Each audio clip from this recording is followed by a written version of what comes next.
అయితే ఇప్పుడు తెలంగాణ ప్రభుత్వం, ప్రభుత్వ ఉద్యోగులకు సంబంధించి రిటైర్మెంట్ వయసును పెంచాలని ఒక ప్రయత్నం చేస్తుందట.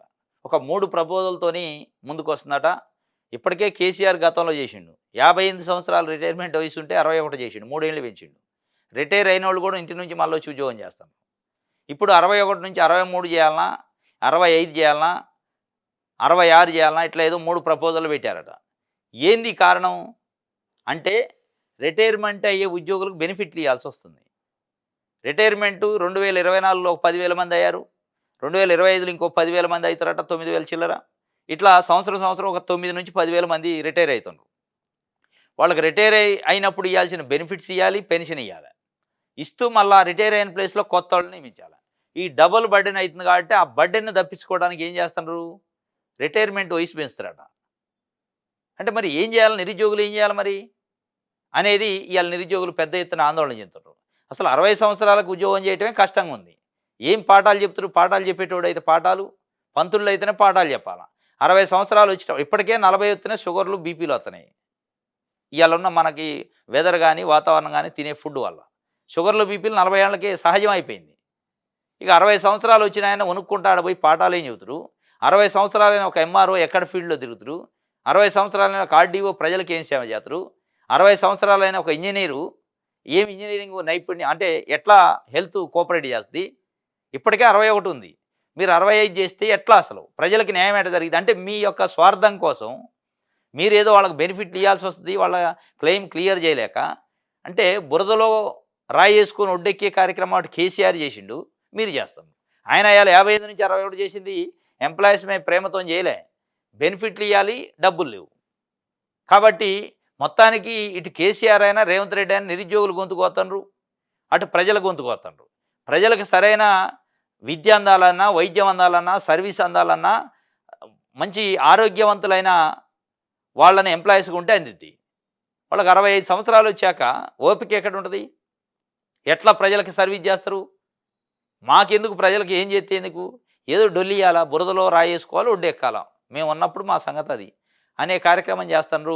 దీనిపైన మనం అసలు ఈ నిరుద్యోగులకు సంబంధించి నిరుద్యోగ జేఏసీకి సంబంధించి ఓయూ శంకర్ అని ఉంటాడు. ఆయన్ని అడిగి తెలుసుకుందాం అసలు ఏమనుకుంటున్నారు అనే విషయాన్ని. Hello. Hello. Good morning Shankar bhai. Good morning. నేను ఈహా టీవీ నుంచి జర్నలిస్ట్ శ్రీనివాసు. చెప్పండి. ఏంది ఇప్పుడు ప్రభుత్వం, తెలంగాణ ప్రభుత్వం ప్రభుత్వ ఉద్యోగులకు సంబంధించి ఏజ్ లిమిట్‌ని రిటైర్మెంట్ ఏజ్ లిమిట్ పెంచాలని చూస్తుందట. ఇప్పటికే కేసీఆర్ 58 నుంచి 61 చేసిండు 3 ఏళ్ళు. అవును. ఈయన మరి 61 నుంచి 65, 1, 66 ఏదో 3 ప్రపోజల్‌లు పెడతాండట రేవంత్ రెడ్డి గారు. హ్మ్. దీనివల్ల అసలు ప్రజలకు అందే సర్వీస్ కరెక్ట్ అందిద్దా? నిరుద్యోగులకు ఎట్లాంటి నష్టం ఉంది? మీరేమనుకుంటున్నారు? నిరుద్యోగ జేఏసీ తరపున. అనాలోచిత నిర్ణయం. హ్మ్. నేను పదే పదే చెప్తుంటా. హ్మ్. రాజకీయ నాయకులందరూ లక్కాకులోళ్ళు, ఒక్కాకుల ఎదుగుకున్నారని. ఆ! రాజకీయ నాయకుల మాట నీళ్ళ మీద మూట అనేటి. ఆ! తర్వాత రాజకీయ నాయకుడి దేహం అదే ఉంటది. కానీ దేహం వేరైతది. కానీ చొక్కా అదే ఉంటది అని హ్మ్. ఎప్పుడు చెప్తూనే ఉంటా నేను. హ్మ్. రాజకీయ నాయకుడి అడుగులు, ఆలోచన విధానం అంతా ఒకే రకంగా ఉంటది. హ్మ్. నిన్న కాక మొన్న కేసీఆర్ హ్మ్. 3 ఏళ్ళు పెంచిండు. 58 నుంచి 61 చేసిండు. అవును. ఎవరన్నా అడిగిండ్రా? ఏ ఉద్యోగాన్ని అడిగిండా? అడగలే. అడగలే. అడగక ముందే వాళ్ళకి ఇయ్యాల్సిన బెనిఫిట్స్ ఏవైతే ఇయ్యలేకపోతున్నాడు. ఇంకో 4 ఏళ్ళు వాటిని 3 ఏళ్ళు తప్పించుకోవడానికి కోసము చేసిన ఎత్తుగడది. హ్మ్. హ్మ్. దాని వల్ల ఏ ప్రభుత్వం అయినా ఈ రోజు కాకపోతే ఇంకొక రోజు, ఈ ప్రభుత్వం కాకపోతే ఇంకొక ప్రభుత్వం వాటిని తీర్చాల్సిన అవసరం ఉంటది. ఓకే. కాబట్టి వాళ్ళు వాటిని తప్పించుకోవడానికి అనాలోచితమైన ఎత్తుగడలు తప్ప ఇంకొకటి కాదు. ఓకే. సో కాబట్టి ఇది ఈ ప్రభుత్వం వేస్తున్న ఎత్తుగడ ఇది నిరుద్యోగులకి, విద్యార్థులకి శరాఘాతం ఇది. ఎందుకంటే రోజు రోజుకి వ్యక్తి జీవన ప్రమాణాలు అనేటివి తగ్గుతున్నాయి అని వీళ్ళే చెప్తారు. అవును. తగ్గుతున్నప్పుడు టెక్నాలజీ పెరుగుతున్నప్పుడు కొత్త ఉద్యోగులకు, కొత్త నియామకాలయ్యే ఉద్యోగులు ఎవరైతే ఉంటారో వాళ్ళ లోపల ఉన్న స్కిల్, నైపుణ్యం పాత ఉద్యోగులలో ఉండదు. ఒకటి. రెండోది, పాత ఉద్యోగికి ఇచ్చే జీతం ఏదైతే ఉంటుందో దానిలో 4 కొత్త ఉద్యోగులను నియామకాలు చేసుకోవచ్చు. ఓకే. గతంలో ఇదే మాట చెప్పినాం, ఇప్పుడు ఇదే మాట చెప్తున్నాం. 58 57 సంవత్సరాలే ఎక్కువ వయసు. 56 ఏళ్లకే రిటైర్మెంట్ వయసు ప్రకటించాలి లెక్క ప్రకారం అయితే. ఓకే. ఎందుకు అంటే రోజు రోజుకి విద్యార్థి నిరుద్యోగుల సంఖ్య లక్షలలో బయటికి వస్తుండ్రు. ఓకే. వేలల్లో రిటైర్మెంట్లు అవుతున్నాయి. నిరుద్యోగ సమస్య అనేది ఈ రాష్ట్ర వ్యాప్తంగా పెచ్చరిల్లిపోయింది. కాబట్టి స్కిల్ బేస్డ్ ఓరియంటెడ్ నైపుణ్యం ఉన్న ఎవరైతే ఉంటారో వాళ్ళని నియామకాలు చేయాలి. పని వేగవంతం కావాలి అంటే ఇంకా ఉద్యోగుల పదవి విరమణ వయసు ఏదైతే ఉందో దాన్ని తగ్గించాలి. పెంచడం కాదు, తగ్గించాలి. తగ్గించి కొత్త నియామకాలు చేపట్టి యువతకి ఉపాధి ఇవ్వాలి. ఒక్కరి ప్లేస్ లో నలుగురికి జీతాలు ఇవ్వచ్చు అనే విషయాన్ని ప్రభుత్వం గమనించాలి. ఈ ఆర్థిక పరమైన భారాన్ని తగ్గించుకోవాలి. అంతే తప్ప గాని ఏదో అన్నట్టుంది ఈ ప్రభుత్వానికి కూడా. గత ప్రభుత్వం 3 ఏళ్లు పెంచింది, నేను ఇంకో 4 ఏళ్లు పెంచుతా అనే ఆలోచన ధోరణితోటి ఉన్నారు. ఏదో అన్నట్టు మొల్లికాయకు పల్లికాయ ఇస్తానట, సన్నగా ఉన్నదని సంకల పెట్టుకున్నాడంట. అట్లనే ఉంది ఈ ప్రభుత్వం పరిస్థితి కూడా. ప్రభుత్వాలు వేరు కాదు, ప్రజలు మారాల్సింది. ప్రజల లోపం మార్పు రావాలి అనేది మా ప్రధాన ఉద్దేశం. పదే పదే చెప్తున్నది, ప్రజల్లోపు మార్పు రావాలి. అంతే తప్ప ప్రభుత్వాలకు మార్పులు రావు. ఎందుకంటే వాళ్ళందరూ రాజకీయ నాయకులు. వాళ్ళు ఓటు బ్యాంకు పాలిటిక్స్ తప్ప దీర్ఘకాలికమైన ప్రణాళికాబద్ధమైన ప్రగతిని కోరుకునేటోళ్ళు కాదు. సో కాబట్టి ఈ ప్రభుత్వమైనా ఏ ప్రభుత్వమైనా రేపు ఉద్యోగుల పదవి విరమణ వయసు ఏదైతే తగ్గించే గవర్నమెంట్ ఉంటుందో దాన్ని ఎన్నుకోవాల్సి వస్తుందని ఈ ప్రభుత్వానికి హెచ్చరిక చేస్తున్నాం మేమైతే. ఇప్పుడు ఈ ప్రభుత్వం అయినా కేసీఆర్ ప్రభుత్వం అయినా బురదలో రాయేసి ఒడ్డెక్కే ప్రయత్నం చేస్తున్నారు తప్ప అసలు సమాజ పరంగా సంస్కరించే ప్రయత్నం చేయట్లేదు. నిరుద్యోగులు పాపం చాలా సార్లు రిప్రజెంటేషన్ ఇస్తారు, మా భర్తీ ఏంది, మా కథ ఏంది, మాకు ఇచ్చిన హామీ జాబ్ క్యాలెండర్. ఉద్యమాలు చేసేదానికి స్పందించట్లే, అసలు అడగని దానికి ఇస్తారు. ఏమనుకుంటారు దీనిపైన? వాళ్లకు ఓటు బ్యాంక్ పాలిటిక్స్ తప్ప వేరే ఆలోచన లేదు.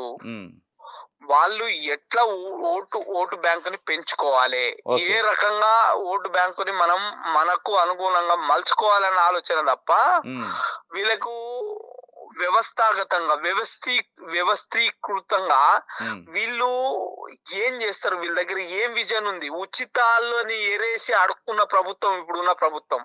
ఆ ప్రభుత్వం ఏమో తెలంగాణ ఉద్యమకారులు, తెలంగాణ నిరుద్యోగుల పుణ్యాన ఏర్పడ్డ ప్రభుత్వము.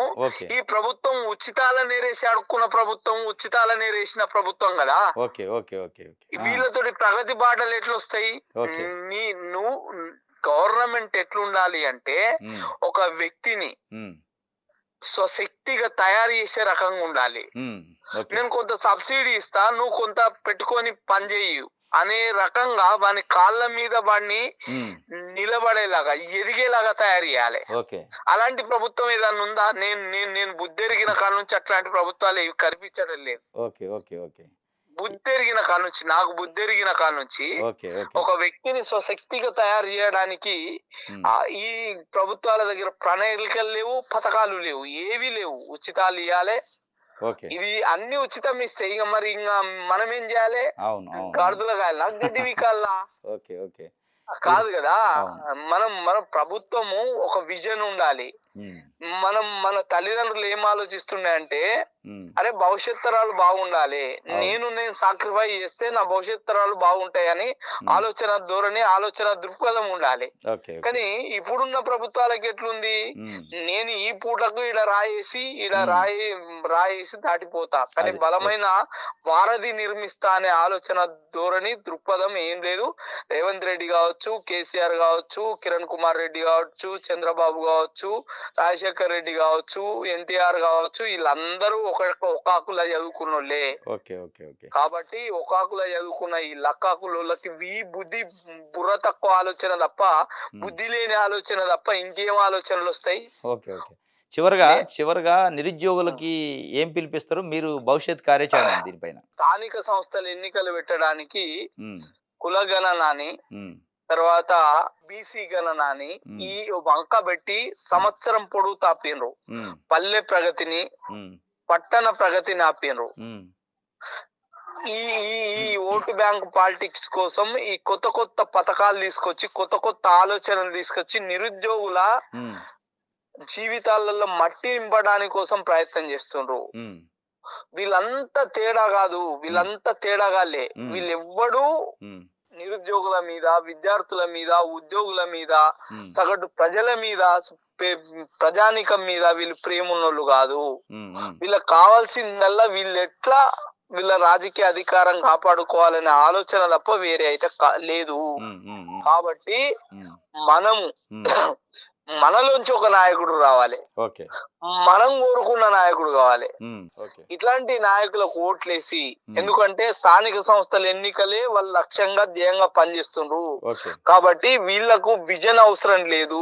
ఉమ్, ఒక ఒక రాష్ట్ర ప్రగతి ఎట్లుండాలనే ఆలోచన గాని ఆశావాద దృక్పథం గాని వీళ్ళ లోపల లేదు. కాబట్టి ఉమ్, వీళ్ళని ఖచ్చితంగా ఓడియాలి. ఓకే. ఇదే నిర్ణయించిన ఎన్నికల మేనిఫెస్టో అయితే ఉమ్, ఖచ్చితంగా వీళ్ళందరినీ నిలగొట్టి, అటు ఉద్యోగులు, నేను అడుగుతున్న చాలా మంది ఉమ్, ఉద్యోగులు ఉమ్, 3 ఏళ్ళు పెంచినాడే ఉమ్, మేము చాక్ పీస్ పట్టలేము, ఉమ్, మా కంటి చూపు తగ్గుతుంది, ఉమ్, మేము అంతా వేగవంతంగా పని చేయలేము, ఉమ్, కాబట్టి మాకు ఈ పదవి విరమణ వయసు ఉమ్, 3 ఏళ్ళు పెంచకుండా అని ప్రాధేయపడ్డారు. అయినా పెంచిర్రు. ఓకే. వాళ్ళు కూడా గమనించాల్సింది ఏంటి అంటే, ఓకే. ఇప్పుడు మీకు పెంచడం వల్ల 4 ఏళ్ళు మీకు సర్వీస్ పెరుగుతుందేమో కానీ మీ పిల్లల భవిష్యత్తు నాశనం అవుతుంది. ఓకే. మీ పిల్లలు చదువుకున్న ఎదిగిన మీ ఇంట్లో ఉన్న పిల్లలకు మీ ప్లేస్ లో రావాల్సిన ఉద్యోగం రాక వాడు నిరుద్యోగిగా మిగిలిపోతుండు. ఉమ్, ఉమ్, మీరు అడిగిన ఏదైతే ఉన్నాయో కోరికలు ఉన్నాయో గవర్నమెంట్ ఇవ్వట్లేదు. ఉమ్, ఉమ్, మీరు అడగని కోరికలకు ముందటికి వస్తుండ్రు. ఓకే. కాబట్టి ఉద్యోగులకు నేను ఒక విన్నపం చేస్తున్నా. ఉమ్, మీరు అడిగిన దీర్ఘకాలిక నిర్ణయము రాజకీయ నాయకుడికి పెన్షన్ ఎందుకు ఉంటది, ఉద్యోగికి ఎందుకు 35 ఏళ్ళు సర్వీస్ చేసే ఉద్యోగికి ఎందుకు ఉండదు? ఓకే. రిటైర్మెంట్ తర్వాత తన జీవన ప్రమాణాలు పెంచుకొని బతకాల్సిన అవసరం ఉంటుంది. స్థితిలో అవసరం ఉన్నప్పుడు ఆ అవసరాన్ని కాలరాసి ఉమ్, వీళ్ళు లేనిది ఉన్నట్టు, ఉన్నది లేనట్టు, తర్వాత అవసరం ఉన్నది పక్కకెట్టి అనవసరమైనది ముంగడ పెట్టి ప్రయత్నాలు చేస్తుండ్రు. ఉమ్, ఈ ఈ పదవి విరమణ వయసు కూడా ఉద్యోగులు వ్యతిరేకించాలి. ఓకే. మీకు ఏదైతే రావాల్సిన రిటైర్మెంట్ తర్వాత మీరు మీ కుటుంబ సభ్యులు ఉమ్, మంచిగా బతకాల్సిన ఏదైతే పెన్షన్ ఉందో, ఉమ్, రాజకీయ నాయకులకు పెన్షన్ ఎందుకు ఉంటది, ఉద్యోగికి పెన్షన్ ఎందుకు ఉంటది ఉమ్, అనే రకంగా మీరు మీ డిమాండ్ తీసుకుపోవాలి. ఉమ్, ఈ చెత్త డిమాండ్లు ఏవైతే ఉంటాయో వీటిని మీరు ఉద్యోగులు మీరు వ్యతిరేకించి, ఉమ్, మేమైతే నిరుద్యోగులం ఏవైతే ఉంటున్నామో మీ పిల్లలం, మేము ఉమ్, మీ పిల్లల మా భవిష్యత్తుని మా మా మా మా జీవితాలను దృష్టిలో పెట్టుకొని ఉమ్, మీరంతా దాన్ని వ్యతిరేకించుర్రి. మేము ముక్త ఖండంతో వ్యతిరేకిస్తున్నాం. ఉమ్, ఈ ప్రభుత్వానికి నిర్ణయం వెనుకకు తీసుకుపోతే ప్రభుత్వానికి గోరి కట్టుడు మాత్రం తప్పది ఓకే. ఓకే. ఓకే. థ్యాంక్ అని యూ. హెచ్చరిస్తున్నా నేను. Thank you Shankar Bhai. Okay. Okay. ఇది నిరుద్యోగ జేఏసీ సంబంధించి ఓయు శంకర్ చెబుతున్న పరిస్థితి. ఎట్టి పరిస్థితుల్లో ప్రభుత్వం పదవి విరమణ ఉద్యోగులకు సంబంధించిన పదవి విరమణ వయస్సు పెంచే నిర్ణయాన్ని వెనక్కి తీసుకుపోతే ప్రభుత్వానికి గోరి కడతామని ఆయన డిమాండ్ చేస్తున్న పరిస్థితి. ఇది ఈరోజు వార్తా విశ్లేషణ. Thank you.